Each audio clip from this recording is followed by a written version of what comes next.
में आगे बढ़ रहा है। हम लोगों ने कभी नहीं कहा कि हमारे पास पैसा नहीं या बैंकों से लोन ले लेंगे। वित्तीय संस्थाओं के सामने गिड़गिड़ाने की आवश्यकता भी नहीं पड़ी। एफआरबीएम एक्ट की जो लिमिट है उसके अंदर ही उत्तर प्रदेश की वर्तमान की व्यवस्था है और राजकोषीय घाटे को हमने उसके दायरे में रखा, सीमित रखा है। ये प्रदेश के बेहतर वित्तीय प्रबंधन का एक नमूना भी है कि इतनी बड़ी आबादी को कोविड 19 जैसी महामारी का सामना करते हुए राजकोषीय घाटे को नियंत्रित करते हुए ये वित्तीय प्रबंधन का एक बेहतरीन नमूना हो सकता है, जिसके लिए सरकार की सराहना करनी चाहिए थी विपक्ष को भी कि चलिए आखिर जो टेस्ट हुए क्या वे टेस्ट क्या किसी की जाति देख करके हुए थे? क्या वैक्सीन किसी की जाति देख करके लगाए गए थे? क्या राशन किसी की जाति देख करके लगाए गए थे? क्या नहीं, ये तो सबके लिए, सबका साथ सबका विकास, यही तो है। ये वही मूर्त रूप है। योजनाओं का लाभ सबको, विकास सबको, सब तक पहुंचाने का काम किया गया और उस सीमा को हम लोगों ने पूरी मजबूती के साथ आगे बढ़ाने का काम किया। कल मैं सुन रहा था नेता विरोधी दल की बातचीत को, कैसी बात कर रहे थे और उन्होंने यहां पे खन्ना जी के बजट भाषण में शेरू शायरी पर भी काफी टिप्पणी की। राष्ट्र कवि दिनकर की कविता को भले ही पढ़ नहीं पाए, लेकिन खन्ना जी की उस पर शेरो शायरी पर टिप्पणी कर रहे थे। लगता टिप्पणी करने से बचना चाहिए था। जाति, हाय री जाति, कर्ण का हृदय क्षोभ से डोला, कुपित सूर्य की ओर देख वह वीर क्रोध से बोला। जाति जाति रटते जिनकी पूंजी केवल पाखंड, मैं क्या जानू जाति, जाति है मेरे ये भुजदंड।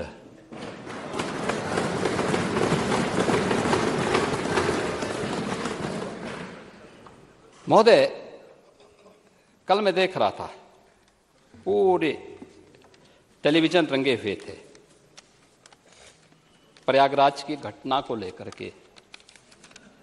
पूरी घटना का जो साजिश करता है उसकी फोटो वायरल हो रही थी।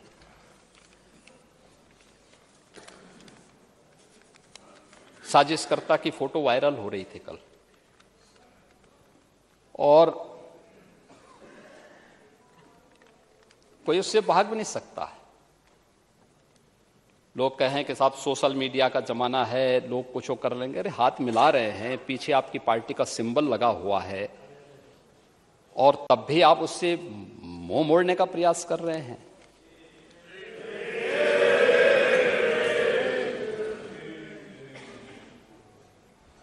जो उमेश पाल मारा गया, क्या उसकी कोई जाति नहीं थी? क्या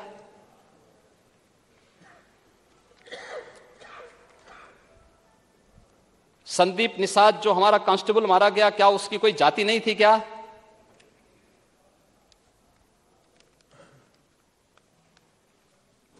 यानी आप ठेका ले चुके हैं जाति का, लेकिन किसी गरीब को, किसी कमजोर को, किसी अति पिछड़े को, ऐसे पेशेवर अपराधियों को संरक्षण देकर के मरवाएंगे? ये क्या तमाशा है? और उसके बाद फिर सीधे मुकर भी जाएं, ये बड़ी अजीब सी बात है। ये बड़ी अजीब सी बात है। यानी राजू पाल की कोई जाति नहीं थी क्या? जब राजू पाल की हत्या हुई थी तब ये पेशेवर अपराधी और माफिया के संरक्षणदाता कौन थे? राजू पाल की यही वो थी ना कि वह अपने दम पर विधायक बन गया था,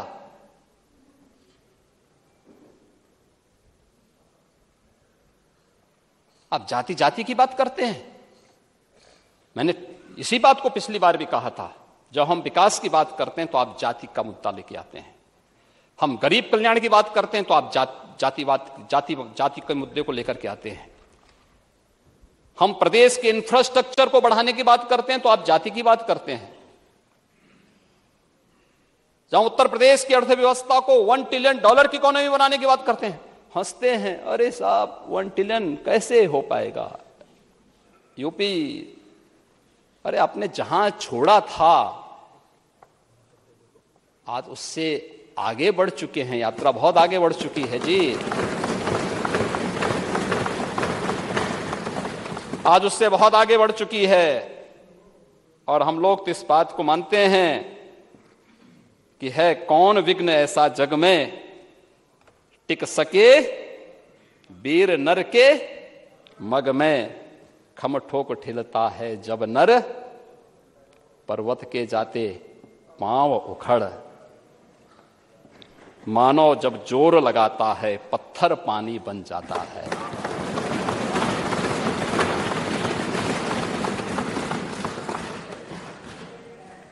ये होगा, $1 ट्रिलियन की इकोनॉमी उत्तर प्रदेश बनेगी।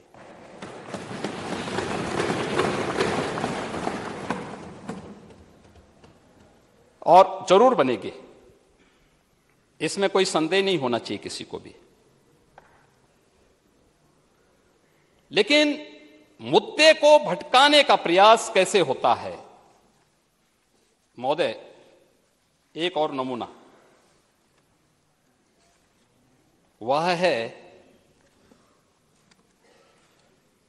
बाबा साहब भीमराव अंबेडकर की बात कर रहे थे ना, 12 से 17 के बीच में क्या हुआ था तो हर व्यक्ति जान ही रहा है। लेकिन 2016-17 में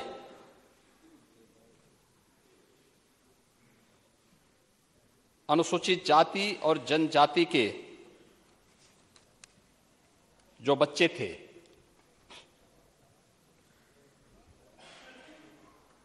उस समय 21,21,629 छात्रों के लिए तत्कालीन सरकार ने उनकी छात्रवृत्ति रोक दी थी।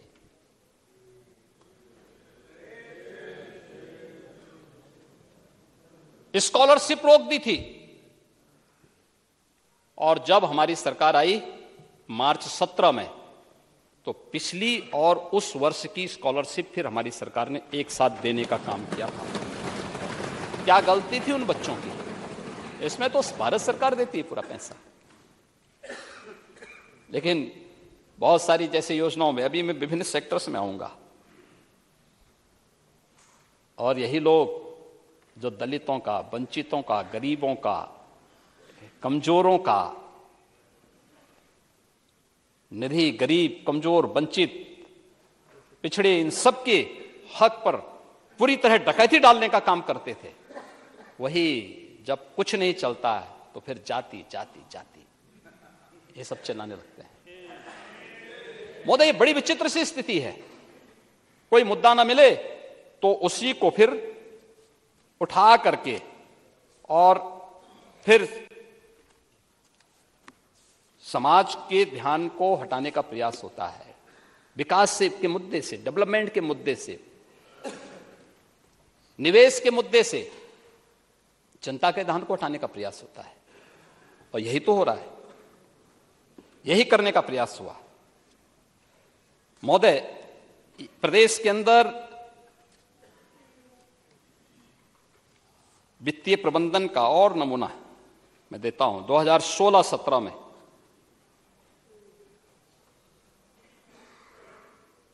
जो बजट प्रस्तुत हुआ था उसमें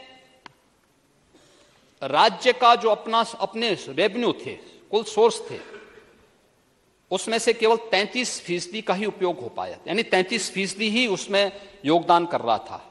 और आज जब खन्ना जी बजट को प्रस्तुत करते हैं 22-23 में, तो इसका कंट्रीब्यूशन 44% है, 44% है। 16-17 में ऋणों से वित्त का जो बजट पोषण होता था, वित्त पोषण जो होता था बजट का, वह 20% था और 23-24 में यह घटकर के आज मात्र 16% हो गया है। यानी आत्मनिर्भर उत्तर प्रदेश की ओर बढ़ते हुए कदम है ये। पूर्व के बजट,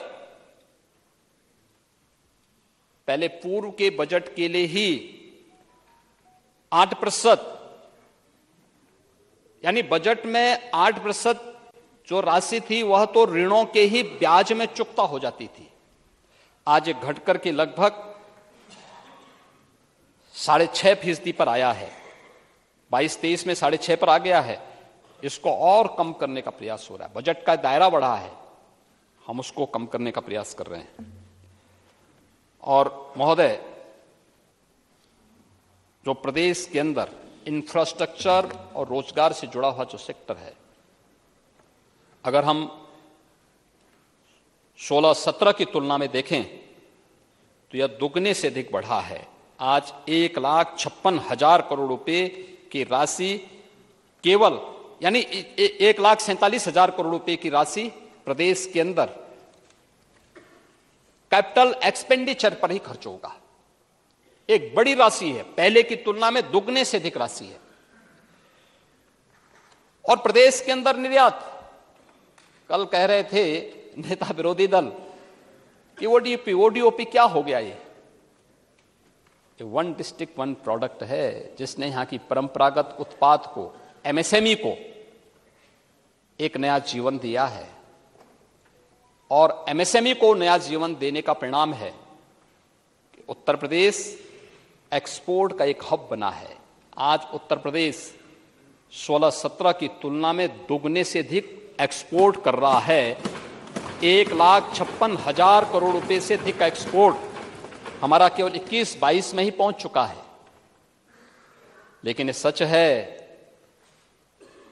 कि आप ओडीओपी तो नहीं दे पाए, लेकिन वन डिस्ट्रिक्ट वन माफिया जरूर दे दिए थे। वन डिस्ट्रिक्ट वन माफिया, कौन जिला ऐसा नहीं था जिसमें एक नया माफिया न खड़ा हुआ? कौन जिला था? कहीं संगठित अपराध में लिप्त माफिया थे, कहीं खनन माफिया थे, कहीं पशु माफिया थे, कहीं वन माफिया थे, कहीं भू माफिया थे। और ये आम उत्तर प्रदेशवासी जानता है इस बात को। आम उत्तर प्रदेशवासी इस बात को करता है। हर व्यक्ति इस बात को जानता है। लेकिन मुझे प्रसन्नता है कि हमारी सरकार ने वन डिस्ट्रिक्ट वन प्रोडक्ट की अभिनव योजना प्रदेश की एमएसएमई को देश के अंदर और दुनिया के अंदर एक नई पहचान दिलाने के लिए प्रस्तुत की थी। आज वो दुनिया की लोकप्रिय योजनाओं में से एक हो चुकी है। वैश्विक मंच पर आप देखते होंगे, जब आदरणीय प्रधानमंत्री जी दुनिया में कहीं जाते हैं और दुनिया के राष्ट्राध्यक्षों को उत्तर प्रदेश की वन डिस्ट्रिक्ट वन प्रोडक्ट से जुड़ी हुई किसी एक प्रतिकृति को उपलब्ध करवाते हैं, तो वह कलाकार, वह हस्तशिल्पी, वह कारीगर भी गौरवान्वित होता है। उसका बिजनेस वैश्विक मान्यता प्राप्त करता है। जियो टैग मिल रहे हैं, मार्केट में ओडीओपी छा रही है, यूनियन बजट का ही पार्ट बनता है। इस पर गौरव की अनुभूति करने की बजाय इसकी हम तौहीन करें, ये तो हम अपने हस्तशिल्पियों का, अपने कारीगरों का अपमान कर रहे हैं। उनको हम लोग हतोत्साहित कर रहे हैं। हमें तो उसे प्रोत्साहित करना चाहिए, वो हमारी उपलब्धि है, हमारी विरासत का हिस्सा है। आपके लिए वो जाति का विषय हो सकता है, हमारे लिए एक हस्तशिल्पी, एक कारीगर की कला का, उसके हुनर का सम्मान है। और उसको सम्मान देने के लिए वन डिस्ट्रिक्ट वन प्रोडक्ट के लिए हम लोगों ने अनेक प्रकार की योजनाएं चालू की हैं। इसकी हम चर्चा भी करेंगे अभी। महोदय, हर बजट, इस बजट में जो व्यवस्था की गई है, अन्य क्षेत्रों में अलग अलग सेक्टर में अलग अलग कार्य किए गए, और इसमें खासतौर पर बैंकिंग सेक्टर में अगर हम देखेंगे 2012 से 17 के बीच में जो बैंकिंग व्यवसाय था उत्तर प्रदेश में वो कुल 12,79,995 करोड़ रुपए का हुआ था और 17 से 22 के बीच में यह बढ़ करके 22,06,000 करोड़ रुपए से अधिक का हुआ है केवल बैंकिंग व्यवसाय। सीडी रेशियो, बैंकों की जो पूंजी जमा हुई है उसमें से कितना पैसा यहां के यूथ को, यहां के उद्यमियों को लोन के रूप में मिला है, जो पहले 17 में मात्र 46% था, आज ये बढ़ करके लगभग 55% से अधिक हो रहा है, 55% क्रॉस कर रहा है।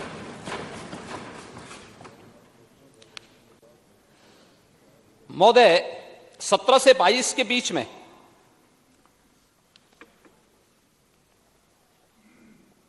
9,52,000 करोड़ रुपए से अधिक का ऋण भी वितरित हुआ है। यानी एक वह तस्वीर सबके सामने आ रही है उत्तर प्रदेश की उन नौजवानों के आकांक्षाओं को पूर्ति करने का माध्यम कैसे बैंक, वित्तीय संस्थाएं बन रही हैं, उसकी एक झलक ये प्रस्तुत करता है। ये रोजगार का सृजन करता है, यूथ के मन में एक विश्वास भरता है, निजी निवेश को प्रोत्साहित करता है, कारीगरों के हुनर को प्रोत्साहित करता है, उसको आगे बढ़ाने का कार्य करता है, राज्य की श्रम शक्ति का सम्मान करता है और अर्थव्यवस्था में भी संतुलन लाने का कार्य करता है। भविष्य में और अधिक उत्पादन करने की क्षमता की भी आपके पोटेंशियल को देश और दुनिया के सामने प्रस्तुत करता है। आज ये प्रदेश उस दिशा में आगे बढ़ा है और उसी के लिए आज हम लोगों ने जब यहां पे चर्चा हुई कि चर्चा होने लग गई कि आखिर कैसे इस 1 ट्रिलियन की बात कर रहे थे